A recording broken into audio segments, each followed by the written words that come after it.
Hi, my name is Lisa Richter. I'm Director of Industry Outreach and Growth for CSIA. Welcome to the Masterclass. Before we get started, a quick word about CSIA. Probably most of you here today are familiar with the association, but if you are not, all you really need to know is that CSIA's mission is to help SIs build better businesses. How do we do that?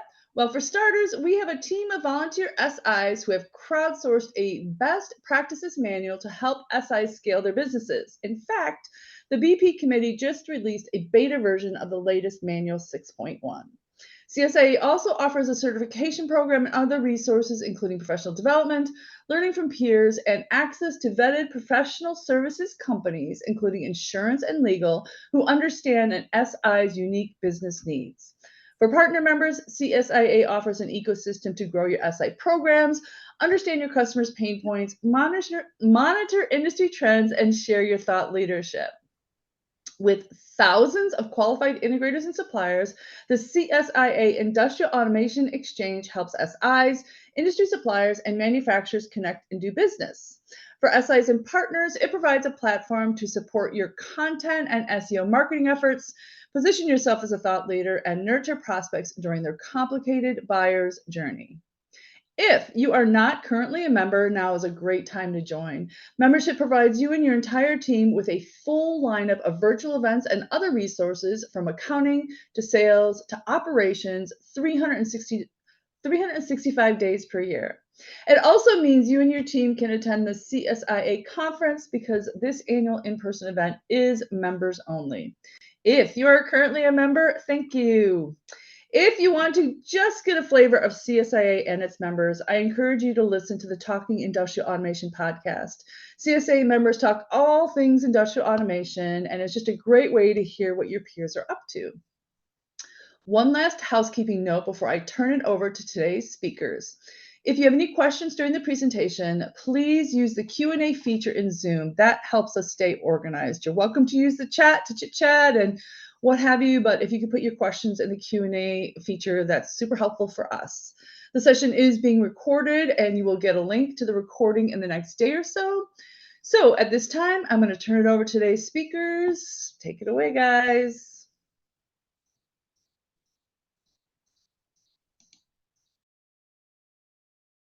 You're on mute, Dave. Hi, good morning. My name's David Bader. I lead business development for North America for Eurotech. Lindsay. Hi, I'm Lindsay Hobelink. I lead strategy for pharma manufacturing, med device manufacturing, and our associations. Dave. Hi, I'm David Woodard. I'm a principal solutions architect for Eurotech. Greg. Hi, I'm Gregory Ivo. I'm a sales engineer for Eurotech, and I'll be doing the demos today. So we'll start sharing our screen and start with the class.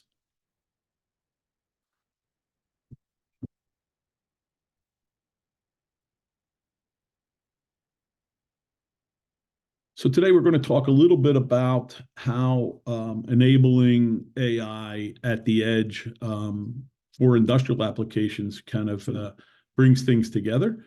We have a couple of kind of unique positions in this perspectives to this program, but we're super anxious to hear from everyone with your questions and certainly comments around some of this content. Lindsay.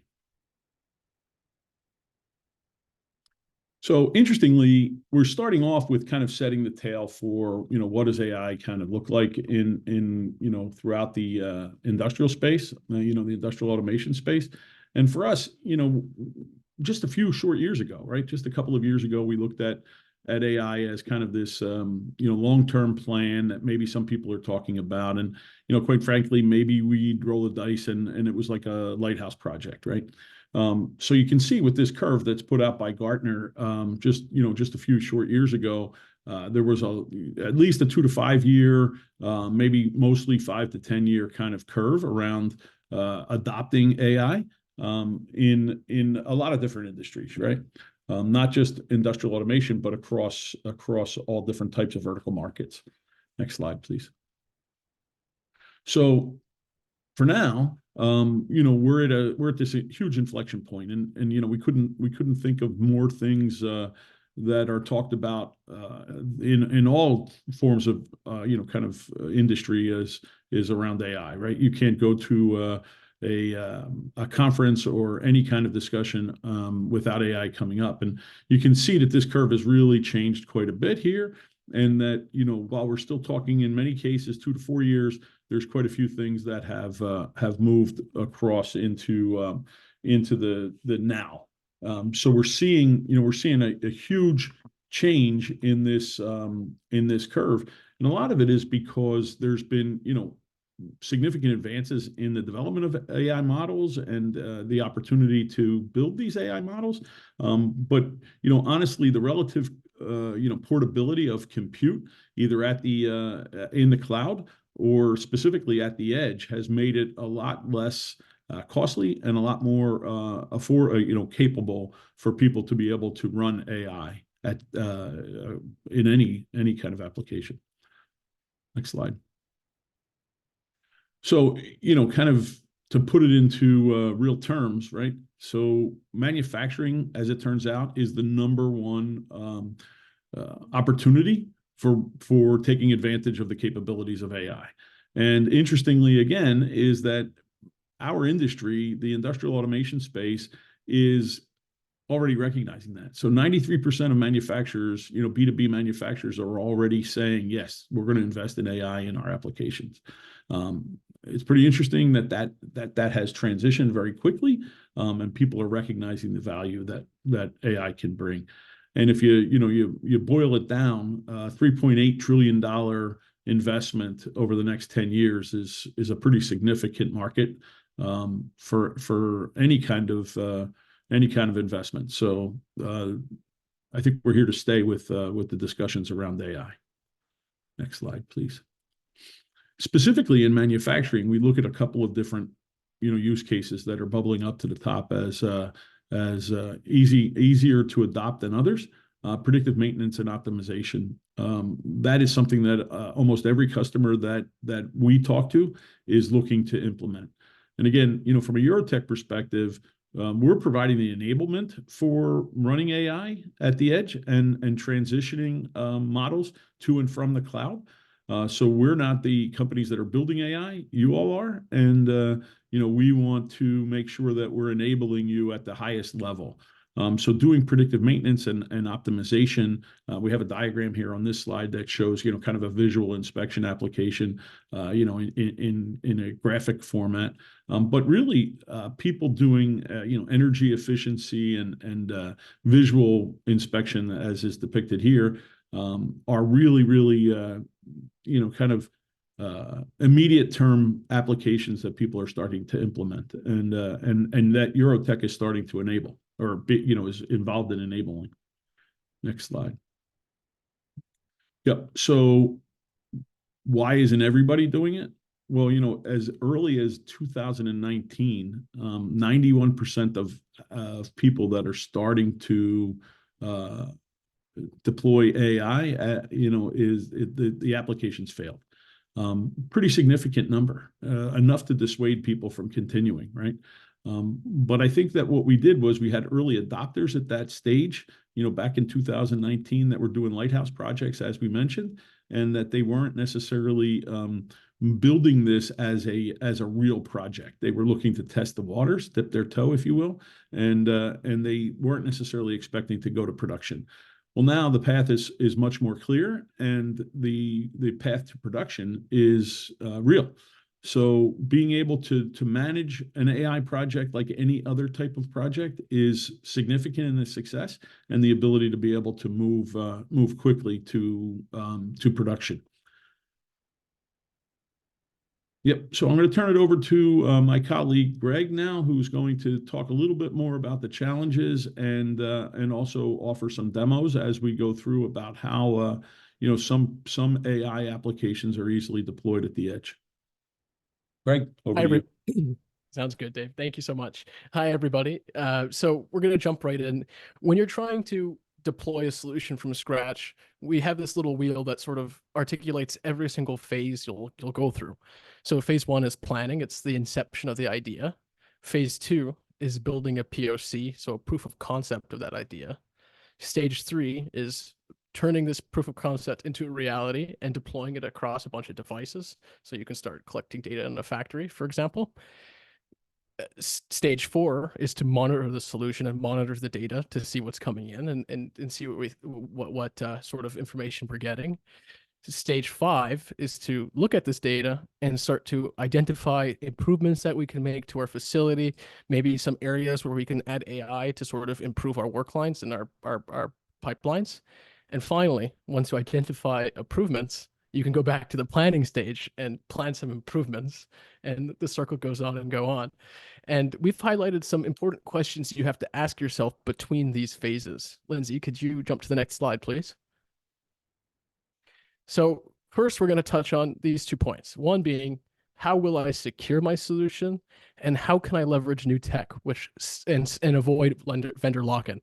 So it's important to consider that these are actually before you do POC, and that's going to come important when we really talk about security. The next slide. Next slide, Lindsay.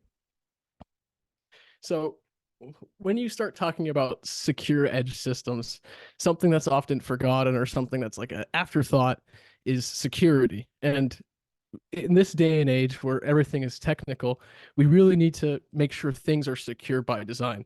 That means every stage in our software stack, including our hardware, has security considered, because malicious actors, they are relentless and they will find any hole they can and try to get into your system. So this secure by design is a critical point, and this includes both the hardware and the software. And with this, and this is something that to consider is communications. And when devices start communicating with each other, the best way is for them to operate in a zero trust environment. And what this means is that all devices that are spoken to need to do their own work to validate the identity of each other. And I have a perfect little story for this and a perfect example of zero trust. Last week, I was out in Chicago for Automate, and I was trying to move my ticket, and I used my credit card to use my ticket. I had the credit card, but the credit card company that was actually incurring the payment, they didn't trust me. And they required some extra due diligence to validate that it was actually me. And that was in the form of 2auth. So I was supposed to get a text message, didn't have my phone. So that was a problem. And it was a little frustrating as a user, but it made sure no one stole my money. And to this day, knock on wood, no one's used my credit card, and that's not a challenge, so don't try it. And with these 2 concepts, you sort of get the idea of what's the way we can all do this? What's the globalized standard? And we have that. There's a body called IEC, and there's a specific standard called IEC 62443, which sort of embodies these concepts. And it's a globalized standard that effectively ensures that devices that use it are secure by design. They operate in a zero trust environment, and they're audited by third parties to ensure that this is true. And using these 3 points, we sort of have this defense in-depth strategy. Lindsay, could you go to the next slide, please? How do we take that at Eurotech and sort of implement it in the real world? So first, we start at the actual hardware of our edge devices. And this is through system level security. We have try to keep the attack footprint as small as possible. So minimizing like entrance vectors, like ports and like physical hardening of the actual devices. We also do some security modules like TPM to store certificates. And that's just on the hardware itself and with the operating system level. A next step up is with our Everywhere software framework, which is our edge management framework. And this sort of interacts with the hardware to do some fancy things like tamper detection with TPM. It has a secure enclave for certificates and stuff that we'll use in communications. Devices are unique and have their credentials, and even some other network features like firewall and other protections. And you take this, and now you want to connect to the cloud, and that opens up a whole other slew of problems. And our solution to that is using a robust PKI infrastructure when we communicate from ESF to EC. And devices on both ends of the spectrum are able to use this concept of zero trust to do their own due diligence with this PKI infrastructure to validate each other's identity. And with that, EC also supports my favorite two-auth authentication. Lindsay, could you jump to the next one, please? So we talked about security, and what does that have to relate to being solution agnostic? So we have a secure system, and a lot of companies like to do when they offer a secure system is lock it all down. So the user can't use it, and because the user can't use it, the vendor or any malicious actors can't really get in. But that sort of affects your usability, and especially when you have pipelines with your own data. And as we all know, data is the new oil. It's critical and it costs a lot of money to produce. We can't have a vendor lock it away from you. So in Eurotech, we offer sort of low-level, robust field protocols so that you can sort of select and pick on your own and offer a large variety of it. And we work with many things like S7, Modbus, keep on going. And this also includes on the cloud end, where we have support for our cloud, we have support for AWS, we have support for Azure, and we also, if you wanted to build your own service and use RIME QTT and stuff like that, we have support for that as well. Next slide, Lindsay. So we sort of have done the first portion of the planning. Next one, please. Now let's sort of look at this POC process. So if we go back to the IEC 62443 products, we start with devices that are inherently secure. So now you don't have to really focus about the security part, and you can sort of more look towards the actual POC and how you sort of integrate with your existing systems, how you ensure data quality, and sort of send it upstream. So I'm going to jump right into the demo.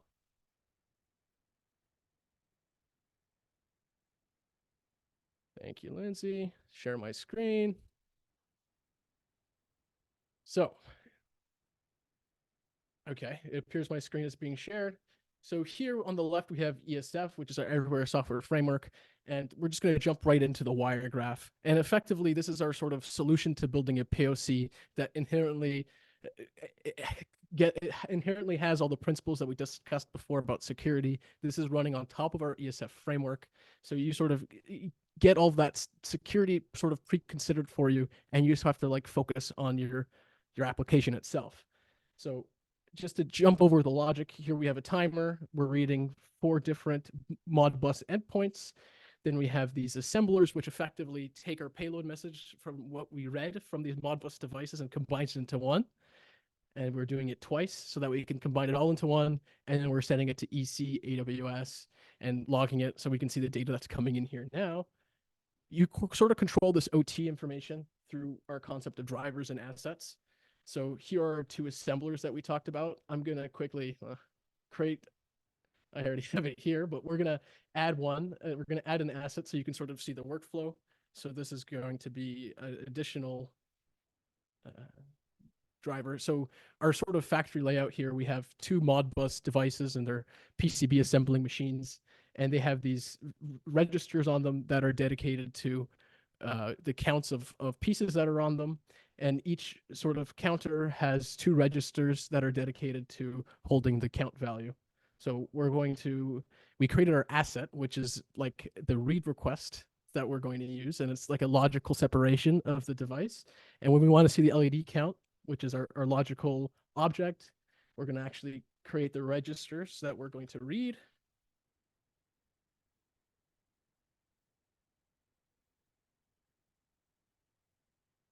And then we're going to specify the register that we're going to read from our Modbus devices. So it's going to be register 4009, hit apply.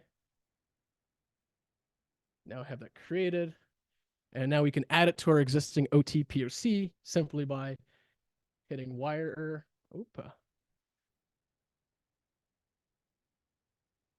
Second.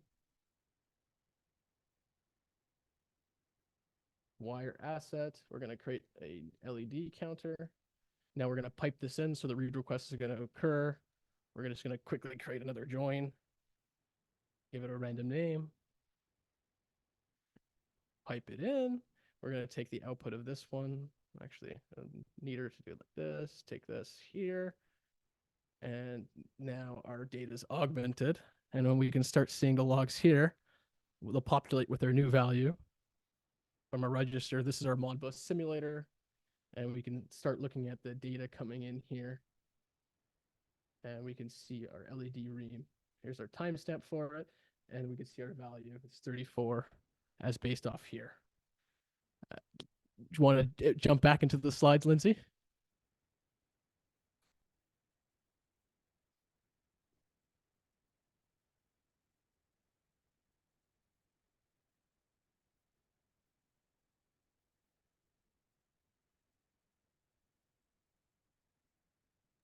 Well, Lindsay's working on the slides. Why don't you tell us a little bit about, you've got a little, oh, okay, here we go. Take it away.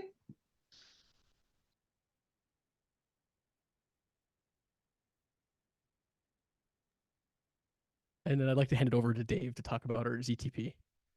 Yeah, thanks, Greg. I think that No demo, worries. while it was super quick, it really does illustrate how quick and easy you can get data from, any source. In that case, we're using a Modbus simulator, but it's super interesting to know that you could do that from almost any kind of device, right? So I appreciate that demo. We have a few more demos coming up in this class as well.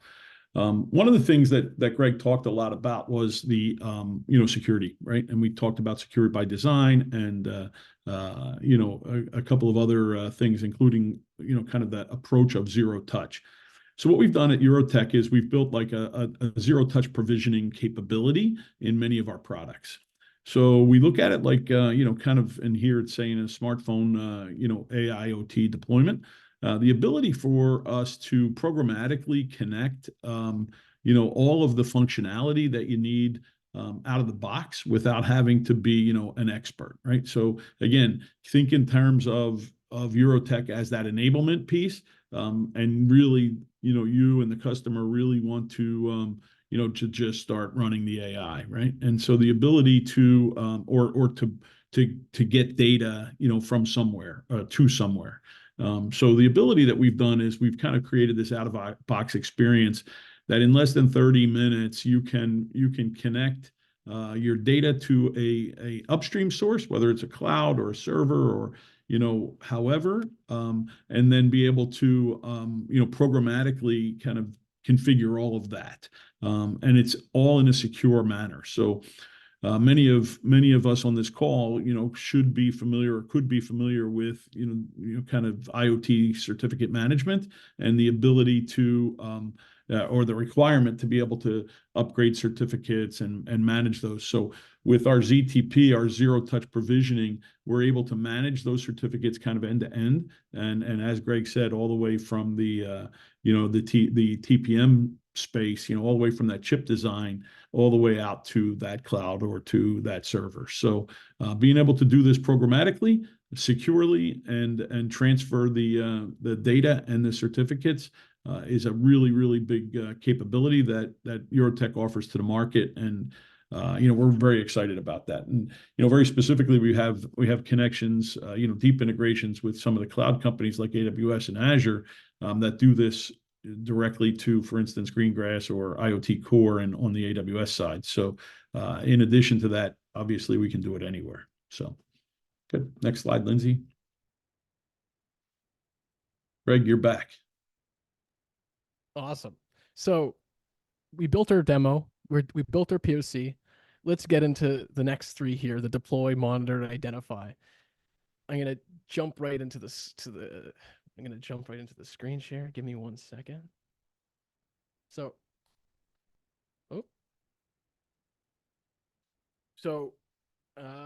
awesome. It's sharing. I forgot to turn on my video. There we go. So on the left here, we have our Everywhere Cloud Framework, and this sort of acts as a sort of command and control center for all of our Everywhere Software Framework devices, so EC and ESF. I also refer to them from now on. Before we made this demo, and I'm going to quickly use one of these features called Snapshot, and basically what this is an XML file that has all the configurations that we made before. If we download that, I have it here. It's going to look something like this. It's a little XML that contains all of our config.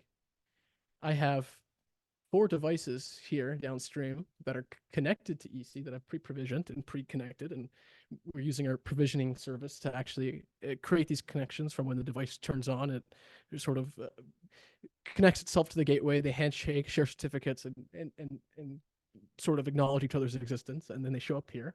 And from here, we can monitor devices. But what's most exciting is this batch jobs, and this sort of lets us do the deployment part. So I'm going to quickly create a batch job, CSIA, and what it's going to do is it's going to take these plain gateways, which have nothing in them, empty wire graph, and it's going to give it the configuration that we built before.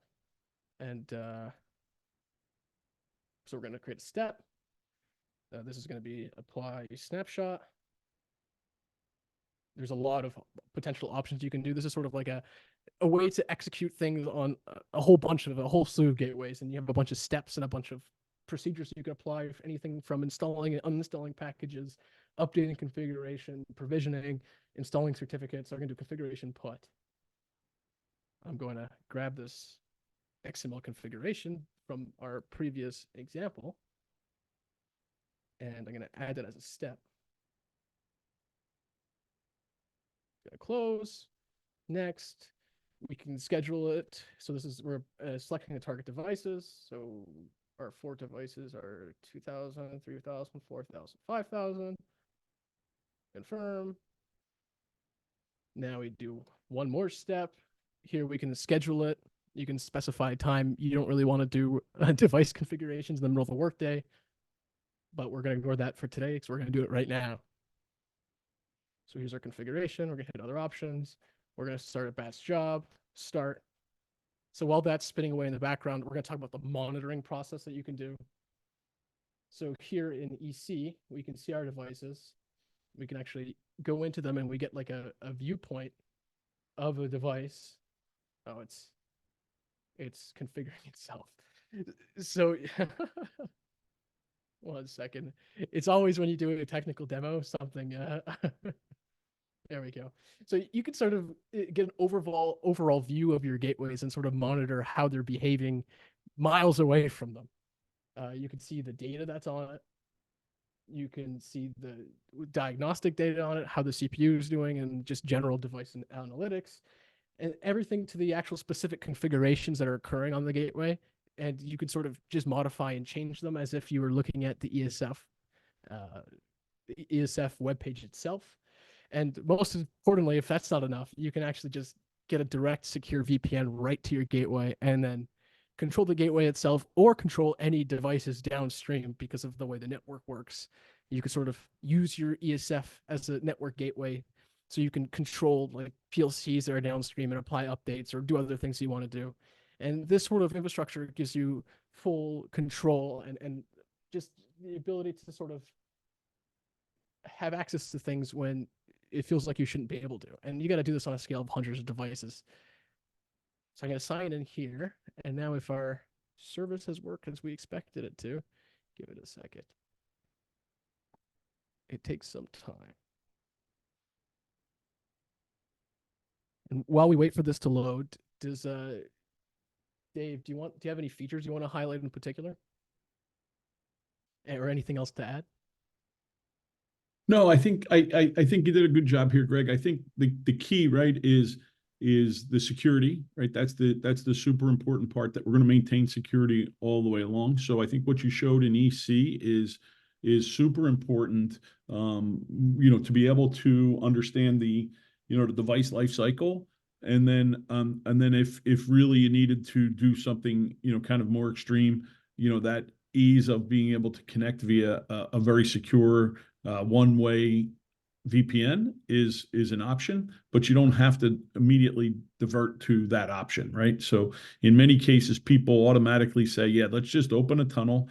Let's leave that tunnel open forever. And that inherently causes a security issue, right? So we take a different, more prescribed secure approach by using EC from the cloud, being able to manage devices remotely. And quite frankly, we can do that not just to our own devices, but to devices that are connected on the same network, right? So being able to do that is pretty specific. Yeah, no, so I think that's pretty awesome, actually.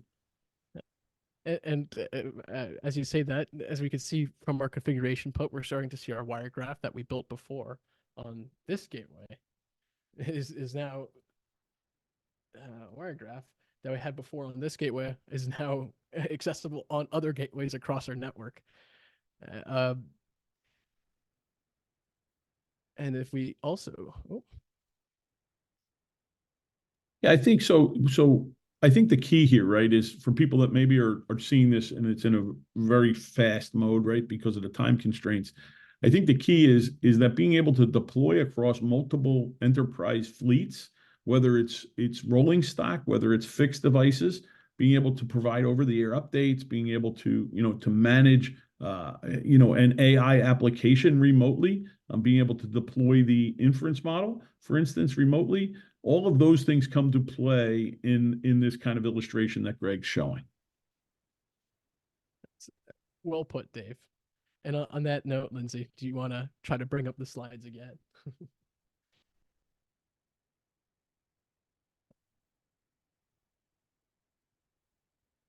So I think the great thing too, what we're going to show here today is, Greg has kind of systematically built this application, and he is we're going to actually show it running in an actual real with a robot and running AI at the edge. So we'll get to that point.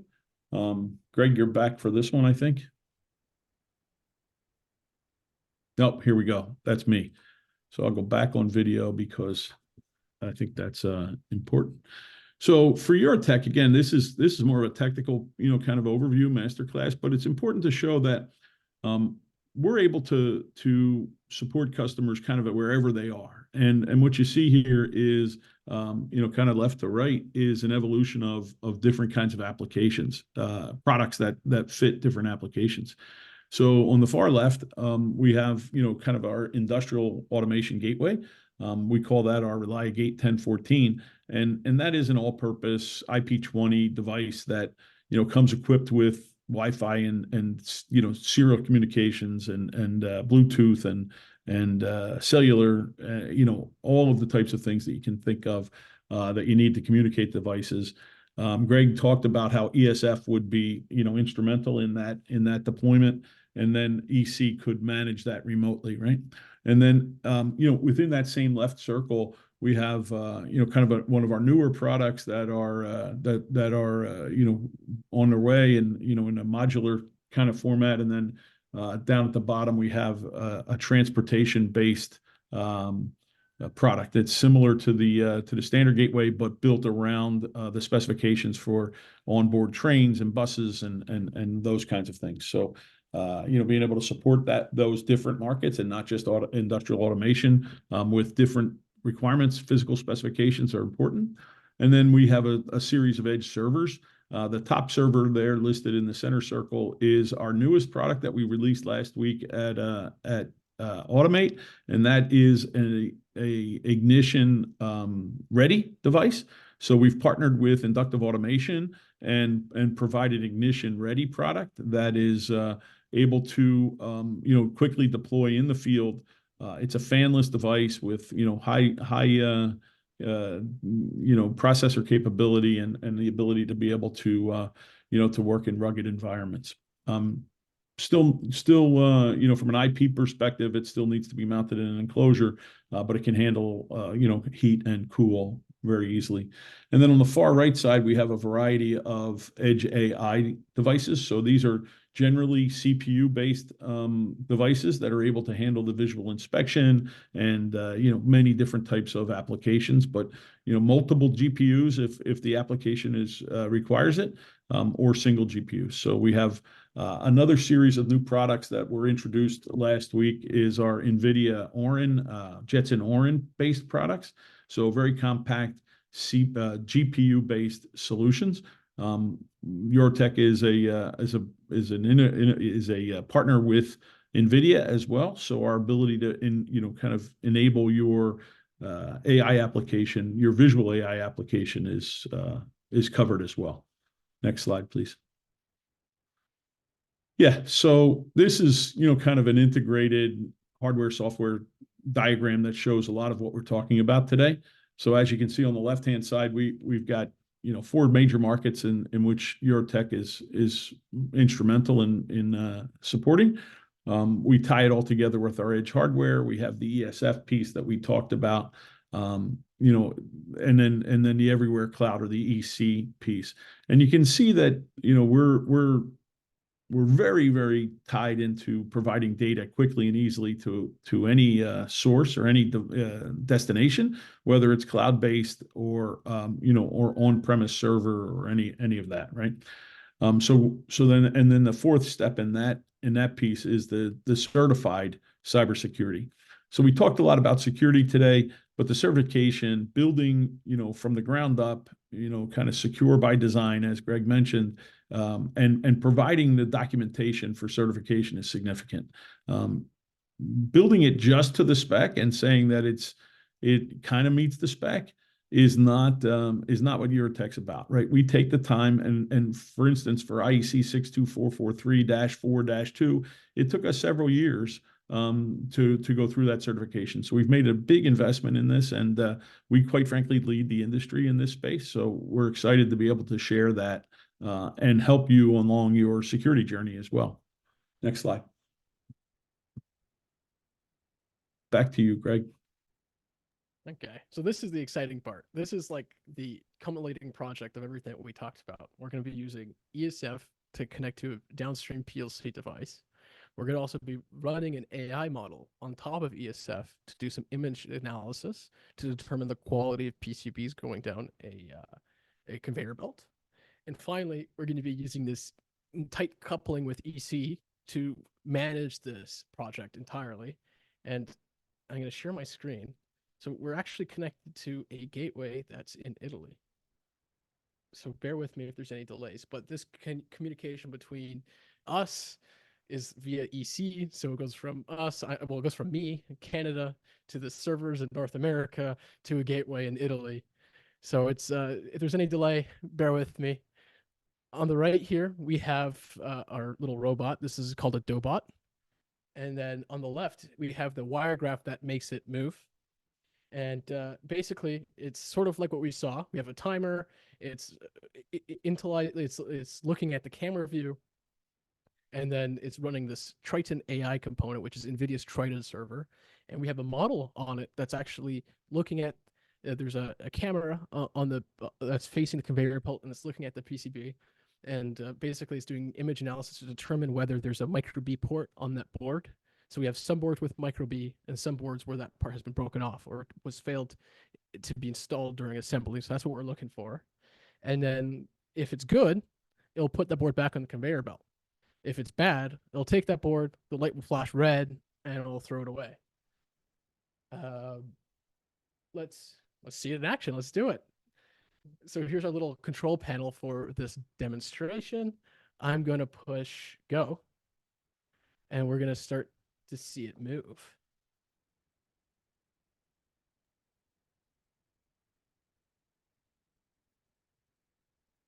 Give it a second.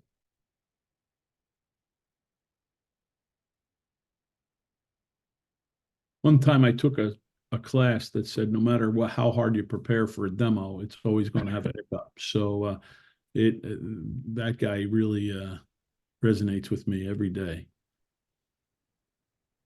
Yeah, it's 100% the case. So I'm just refreshing the webpage.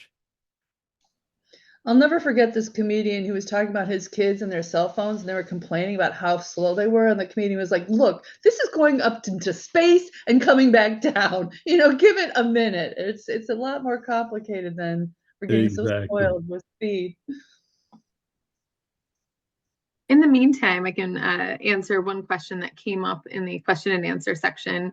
It was about the Ignition Ready product. And so I posted the link there, but it's our ReliaCore 4013 is the Ignition Ready product. And I put the link as well to our, and I'm not sure, Lisa, maybe you could help me out. I'm not sure if everyone can see it, but I posted the link to that product for anyone who's interested. Yeah, and we'd be more than happy to talk more about that, one-on-one as well, if you want to go into more detail.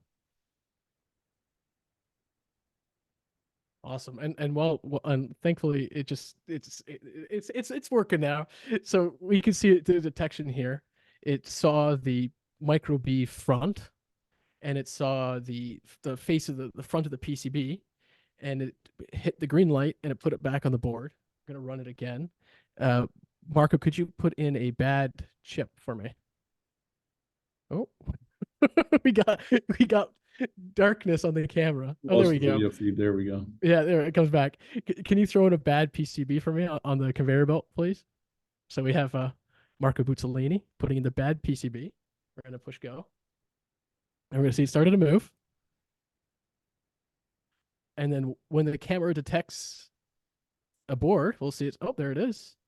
Pico front, USB back. It's a little cut off there. So it, Yeah, it was not in the best position. no. Let's give it a go again. But as we can see, we can start enabling these unique use cases that you wouldn't really see on the edge. Oh, there you go. So it sees a bad board, it's going to give it a pickup and it's going to move it. I think the suction cup on the arm is a little bit off. Oh, it's trying to get rid of it again. There we go. There it is. Now it's off the board.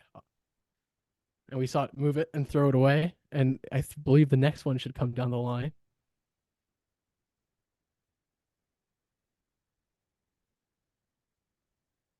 Make it a little bigger. There you go. It detects the board. It sees the thing. It says it's good. It's going to move it and put it back on the line. So this is running an AI model in our in one of our GPU based servers that is edge AI servers that is capable of doing the visual inspection, managing the application, the AI application, and then also kind of sending the the signals back and forth to the robot controller. So yeah, it's a pretty interesting application. I think this demo, Greg, really sums up a lot of what we discussed today. And it also does a little throwback to that whole cloud agnostic piece. As while it's doing this, it's also publishing data to EC, publishing data to Azure, publishing data to AWS, and it really just gets the whole cloud ecosystem. All the major competitors are being used, and it sort of gives you the liberty to go with whatever vendor you want and not be locked into a cloud vendor.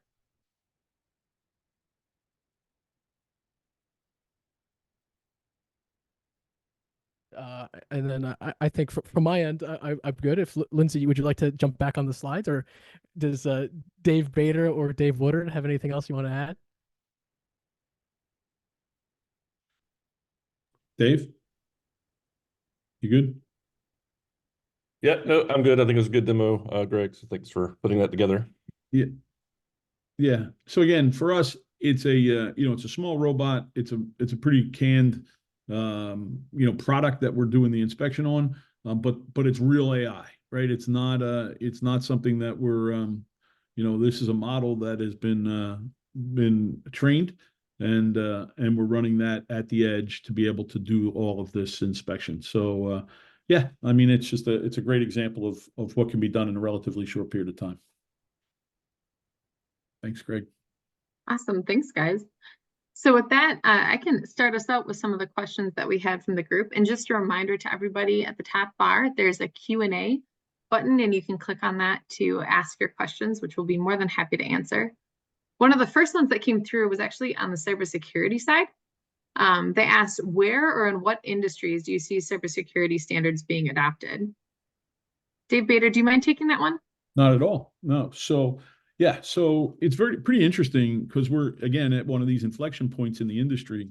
So last week I was fortunate enough to be able to present kind of an overview of cybersecurity at Automate, and quite frankly we also co-presented a podcast on cybersecurity at Automate as well that will be coming out in July with the inductive automation team, right? So we were able to kind of marry the two technologies together and talk a little bit about how important cybersecurity is. So let's face it, right? The interesting piece about cybersecurity is that everybody is subject to being, kind of attacked, for lack of better words. I think in some recent examples, companies like Applied Materials had a ransom attack that happened last year that cost them 9 days of production, I think, and over $250 million in overall cost. Right, so they actually reported in their second quarter earnings report, this significant loss because of a cyber attack. So every industry is subject to cybersecurity regulations. Specifically in Europe, the requirement is now mandated by government, right? So all of the EU nations are required to have some level of cybersecurity protection. And IEC 62443, which is now actually co-sponsored by ISA here in the US as well, is the standard of the highest level standard for OT applications. And within IEC 62443, there's several different levels of kind of performance or compliance. But in the EU, it is mandated and it's law now. So that's in all industries, but specifically in industrial automation, right? So ironically, 20% of all cyber attacks are happening through the OT side now. So we as an industry or as an ecosystem, as industrial automation professionals, we have an obligation now to start to implement the IT level of awareness around cybersecurity at the OT side. And part of the problem is that we have, legacy systems. We have old PLCs, we have old networks, we have, those capabilities. And let's face it, our OT, personnel aren't necessarily security specialists. So we have to help to enable that. We have to provide materials that are designed to be secure at the from the outset, and provide an ecosystem that is certified secure.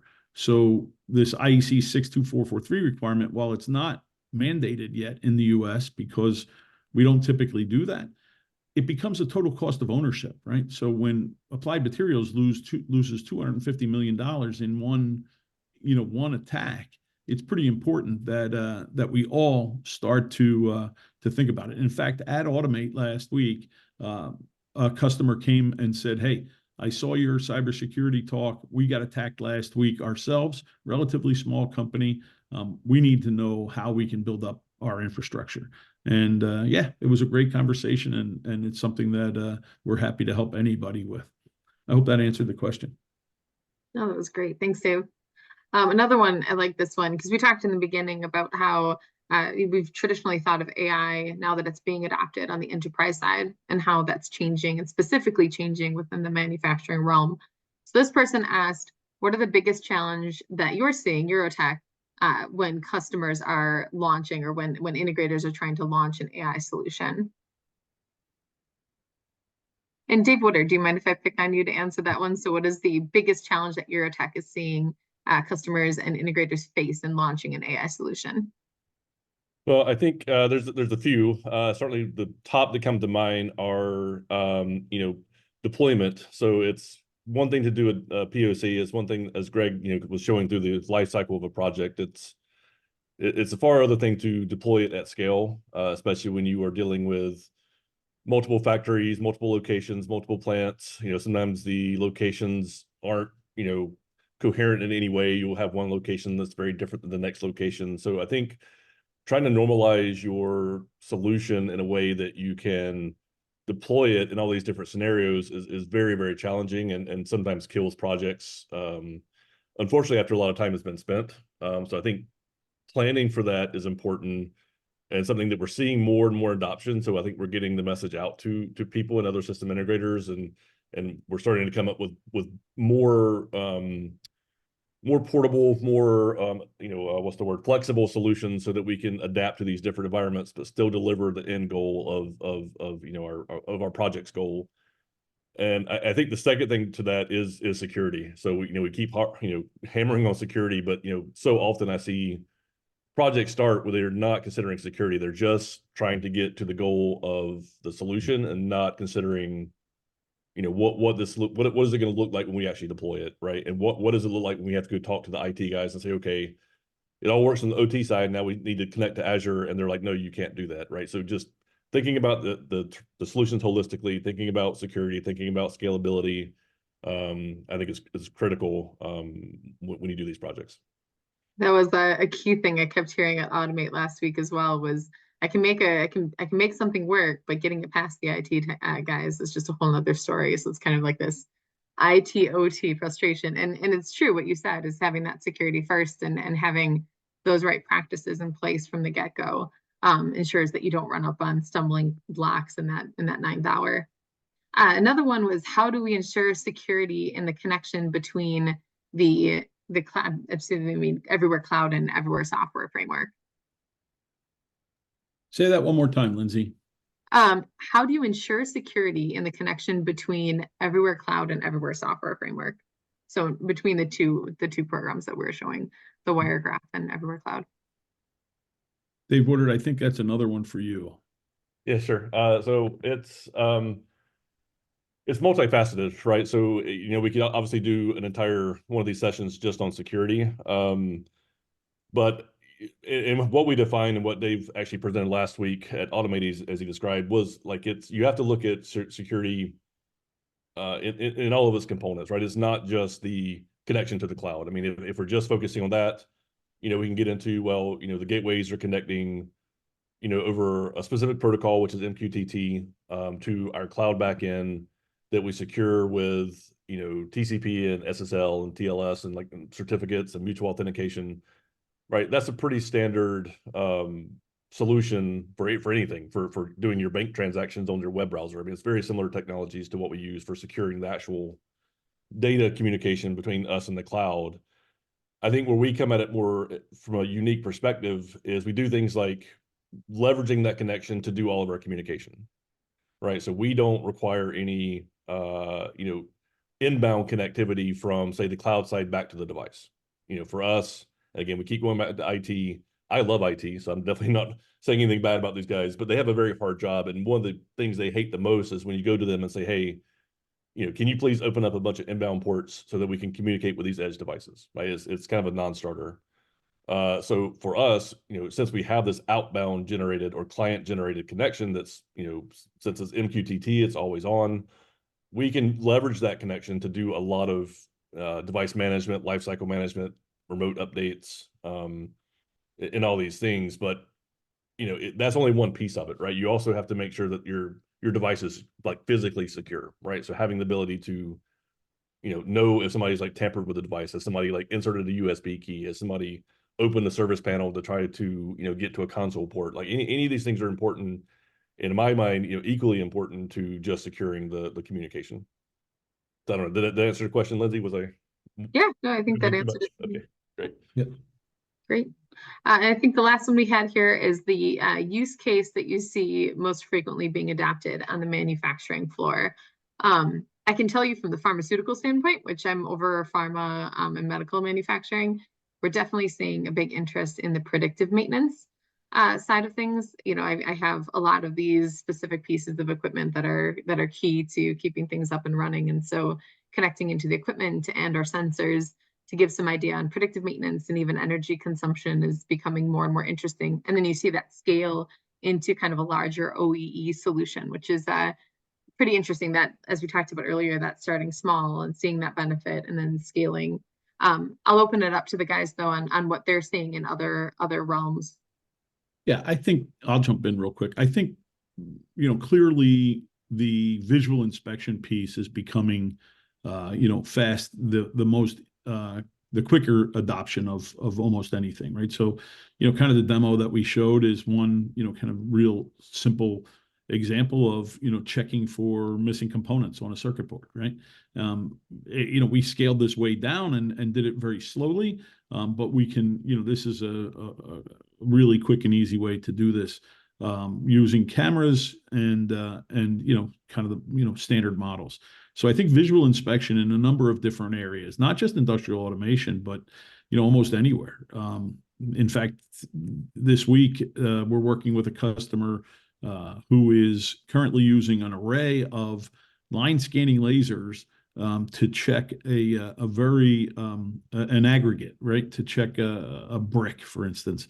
And much of the discussion that we had is, can we do this with visual inspection rather than having to calibrate these line scanner laser arrays on a regular basis. And I think that that's the next transition, is being able to take a harsh and dirty environment and instead of using kind of traditional technology, to be able to implement a visual inspection application kind of at the edge as well. So yeah, I think that visual inspection for me and across industrial automation, across even things like trains and buses, being able to count people and be able to tell if people need assistance, or if if there's multiple people coming onto a bus or a train, all of that turns into visual inspection. So yeah, I think that's the earliest and the widest adoption at this point.